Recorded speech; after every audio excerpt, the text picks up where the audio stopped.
আপনাদের উচিত হচ্ছে যে আমরা যদি অনিয়ম করি আমাদের কি পরিণতি হবে, বা আমরা যদি নিয়মিত ওষুধ খাই, হ্যাঁ, ডাক্তারের চিকিৎসা নেই, তাহলে আমাদের কি হবে সেটা দেখতে হবে। তো ওই যে রুগীগুলোর আঙ্গুল কাটা যাচ্ছে তাদেরকে জিজ্ঞেস করতে হবে, ভাই আপনি কি ডাক্তার দেখাননি? ও বলবে হ্যাঁ দেখিয়েছি তো।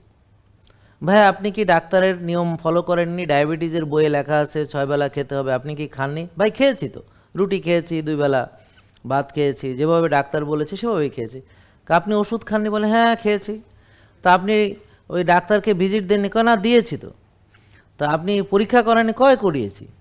তো এই যে করতে করতে যে এখন আমার এই অবস্থা, নাকি নাকি বলবে আমি জীবনে জানতাম না আমার ডায়াবেটিস, হঠাৎ করে আমি দেখি যে আমার আজকে এই অবস্থা, নাকি? তার মানে দীর্ঘদিন ধরে চিকিৎসা করাচ্ছে, করাতে করাতে তার এখন এই অবস্থা হয়েছে, নাকি বলেন? বলেন আপনারা কি ঠিক কিনা? এর আগে বোঝার চেষ্টা করেন যে আমরা কিভাবে কাজ করি সেটা, নাহলে তো ভাববেন বুঝবেন যে জাহাঙ্গীর কবিরে দেখাবো বা ওষুধ খাবো। তা আমাদের এখানে কোনো ওষুধ নেই। সো আন্দাজে যারা ওষুধ বিক্রি করছে ওরা হলো আমাদের ফেক ভিডিও টিডিও এগুলো দিয়ে ওরা হলো প্রতারক চক্র। ওরা, কারণ আমাদের ওষুধ নেই। প্রতারকরা কত রকম প্রতারণার ফান্দি ফেলে। আমরা ভালো কাজ করছি সেটাকে তারা নিজেরা এই মানুষকে প্রতারিত করার জন্য। একটা রুগী এসে বলল আমি ভালো হয়েছি, তো সে বলেছে নিয়ম মেনে ভালো হয়েছে।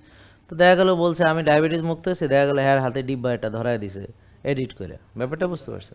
হ্যাঁ, তো এরকম ধরা খাবে যারা সরল সহজ। তারা, আমার ছোটো ভাইয়ের শ্বশুর পর্যন্ত কিনে ফেলছে এরকম একটা জিনিস। আমরা হাসতে হাসতে শেষ সবাই মিলে। আমাকে যে আমার ছোটো ভাইয়ের শ্বশুর, হ্যাঁ কিনে ফেলছে, আর কথা না বলে এই বিষয়ে। তাহলে বুঝতে পারছেন?